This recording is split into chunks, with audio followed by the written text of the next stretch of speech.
Would you like some more ideas on how to create cards with minimal supplies? I will show you how I made these two, and I will also share 13 tips on things to add to your cards to add some interest. I just bought these supplies recently and I got them last week. I hope that you will never need to make cards like these, but if you do, here are my ideas. So I am going to start making two different card bases. This is a white one, but I'm going to add a light gray fog card panel. Simon Says Stamp Fog to the front. Here I'm showing you how I usually measure it up. That small white panel, I'm going to have two of them, one for each card, and it's just 1 inch shorter on each direction from my card base. So if your card base is 5.5 by 4.25, that panel will be 4.5 by 3.25. And my first tip is just to round the corners. So you could buy dies that will die cut layered rectangles with rounded corners, but if you just have a corner rounder, that will do it as well. I recently bought this one from We Are Memory Keepers, and I am gonna get a lot of usage out of it, I'll be honest. So not only I did the smaller panels, but I did that background panel, the gray one, and my card bases. One card I'm gonna make with all 4 corners rounded, and the other one with only 2 diagonally opposite corners.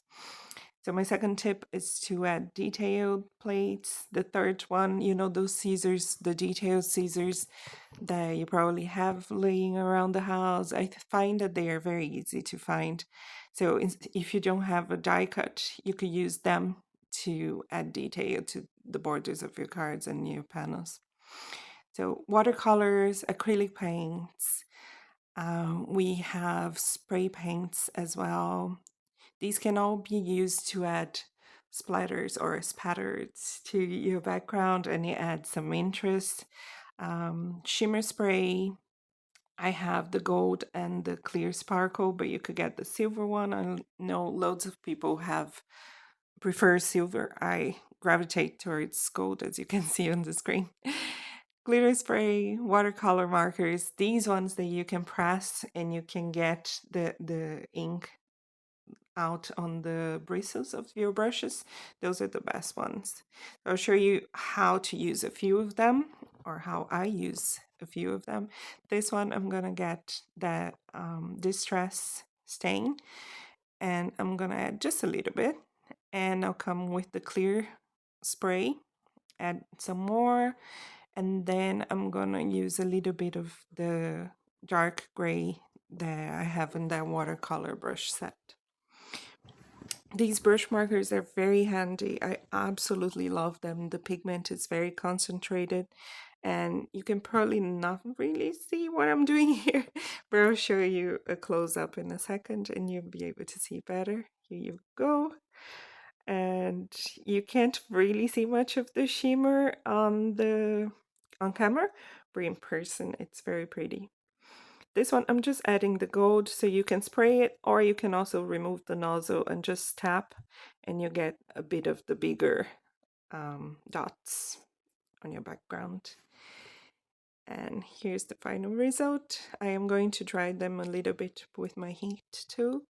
I'm not showing you the whole thing here on the video. I try to edit out some of the stuff. I do try to turn it around, hit it from the back, so it's not too warped. And then I'm gonna stamp my sentiment now because I forgot to do it before, of course. It works, like it's not a problem. If you do add texture, then it's gonna be tricky. But in spite of the glitter and the shimmer, it stamped very well. I did have to stamp it multiple times. I'm showing only once on camera, but I stamped like 4-5 times maybe. And that's just dye ink. I couldn't find, for some reason, a black pigment ink. I could swear I had one, but I couldn't find it. Anyways, I'm using my paper piercer to trace around fun foam. This one has adhesive on the back, and I'm just gonna cut the shape a little bit smaller, so I had my base, my panel actually a little bit off the edge, and then I traced around it. You can see it very well, and I just cut around it. I did the same for both. I'm just showing you one on screen. This one I'm gonna add glue to it because the corners wouldn't match if I did the side that has the adhesive. So I'm adding glue, and then I'm just gonna add the adhesive to the card base later. This will be a shorter video, but I'll show you my process in more detail, and I'll give you hints and tips along the way as well.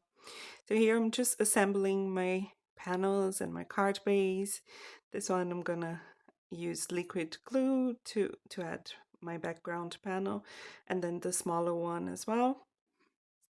Once they are in place, then I'm gonna work on my main elements. So this is my recipe for the most simple card you can create. So you can just layer a smaller panel on top of a background that has a different color, add some detail to your background, stamp a sentiment, and add one element. Like that could be a die cut or a colored stamped image if you want to.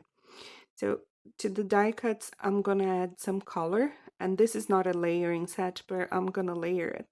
I don't know if you can see it well on screen, but there are two lines on the top of that ribbon die cut. I am going to color in between them. I started with a pink, and I am going to just come and add some gray on top of it later. If you just have a gray marker, you could go straight for the gray marker. I tried not to lose that hint of pink, so I added it on the bottom. I came back later and I added some more on top, but I really needed it to be darker. Maybe if you have more colors, like of markers on your stash, you could choose a darker color already and use only one marker, but I didn't. Pink is not really, if you don't know me that well, I'll tell you, pink is not my favorite color. And I chose it because I believe it's the color for breast cancer. My mom is a breast cancer warrior. It's her second time facing breast cancer. This one, I added some color to where the ribbon overlaps, and I'm cutting those two lines of detail from the top, and I'm gonna layer this one on top of the other one. So that will give me some shadows. It will give me the feeling of depth and dimension. And then I'm just gonna glue the glitter one on top of the foam, and I'm going to glue the one that I colored that is now layered on top of everything, a little bit of set, just to add some interest and some shine and a bit of a shadow. I am also using the same pink marker for everything here, and I'm gonna color that white foam just so I don't have the stark white showing from the sides, but it doesn't really matter, you don't need to do that. I will show you later an option on how to do kind of something similar if you don't have a die cut, and then you wouldn't have to use a die cut at all on your card. You could just use what I'm gonna suggest later instead. Here I'm just adding again color to the foam on the sides, and then I'm gonna darken the bottom of that bra die cut and also the straps, and that will give me a little bit of dimension and a little bit of difference visually. You know, it will kind of section it better, I believe. But you could do the same thing that I did with the ribbon and die cut it more times or with different shades and layer it, even though it's again not a layering die cut set. So that's, I'm not counting that as a suggestion, but it is something that you could do to add interest to your die cuts, no matter what they are. So here's what I do. I usually bring those elements, and I don't show this on camera, but I'm gonna move them around and see how I like them better on my card base. And this is what I chose in the end, but I'll show you here an option before I glue them down. I will stick down that bra die cut. Even though it has the adhesive on the back, I just wanted to be on the safe side and I added some glue. If you wanted to add even more interest to these cards, you could also layer the white panel on, let's say, a pink mat. And so you have the pink border around it, it would tie in together. I thought I would make it as simple as I could. So the only die cuts that I'm using on these two cards, which is a huge challenge for me, are the ribbon and the bra. So instead of the die cut, you could use ribbon as your bowl, or you could die cut a strip of paper and make the bow out of paper or out of ribbon. Just glue it down and stick it to your panel and call it done. You can have it with a dimension or you can fold it flat. And you can use liquid adhesive or double-sided adhesive to make your bowl. It's very easy to make, it's very quick, and in that case you wouldn't require any dies at all to make your card. I'm just showing you here the idea, but I'm not going to use it. I'm going to use the die cut that we worked on before.